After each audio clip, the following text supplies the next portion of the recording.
Here's something most people never think about. Every single person alive today, the descendant of children who survived. Not just strong adults, not just great hunters, children. And 50,000 years ago, childhood was dangerous. No hospitals, no police, no orphanages, no backup plan. A small tribe, maybe 25 people, maybe 30, constantly moving, hunting, gathering, watching the tree line at night. A mother dies in childbirth. A father disappears during a hunt. The child is still there. Now what? Most people assume the same thing, and almost no one says it out loud. They assume the tribe probably left the child behind. Ancient life was brutal. Resources were thin. Survival came first. Carrying a child that wasn't yours sounds like a liability, but that assumption doesn't match the evidence. And the evidence comes from the closest thing we have to ancient humans still living today: modern hunter-gatherers. In 1992, researcher Edward Tronick and his colleagues studied the Efe people of the Congo, a hunter-gatherer society whose lifestyle closely resembles prehistoric conditions. What they found was surprising. Efe infants were passed to non-biological caregivers within days of birth. Not weeks, days. By a few months old, an infant spent nearly half its time being held by someone other than its mother. Grandmothers, unrelated women, older children. Care was not exclusive, it was shared. Then, in 2008, researchers studying the Hadza of Tanzania asked a simple question: who actually raises the children? After 17 months of observation, the answer was clear. Biological mothers provided less than half of a child's total care. The rest came from the group. Not charity, not emergency support. The system was built that way from the start, which means when a parent died, and parents died often, the child's world did not collapse the way we imagine. The relationships were already there. The arms that held them were already familiar.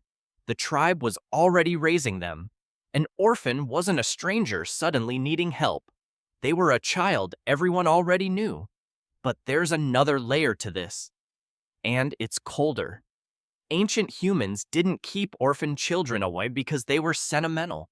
They did it because it made evolutionary sense. In a tribe of 30 people, every future adult mattered. One more hunter in 15 years could mean more food. One more mother could mean more births. One more pair of hands could mean survival through winter. Studies of the Hadza show that children begin foraging independently around age 5.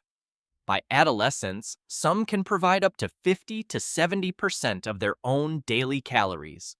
An older orphan wasn't a burden. They were an investment already paying off.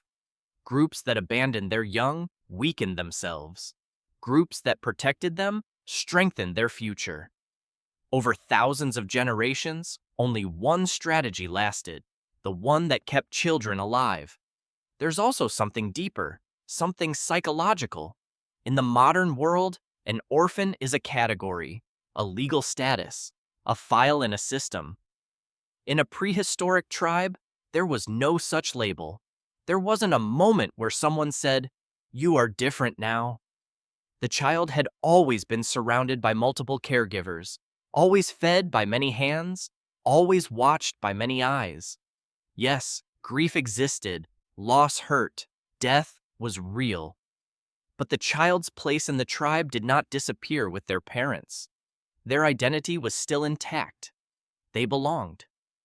In 2009, anthropologist Sarah Blaffer-Hrdy argued something radical in her book, Mothers and Others. Humans are the only primates who routinely allow non-biological individuals to help raise offspring from birth.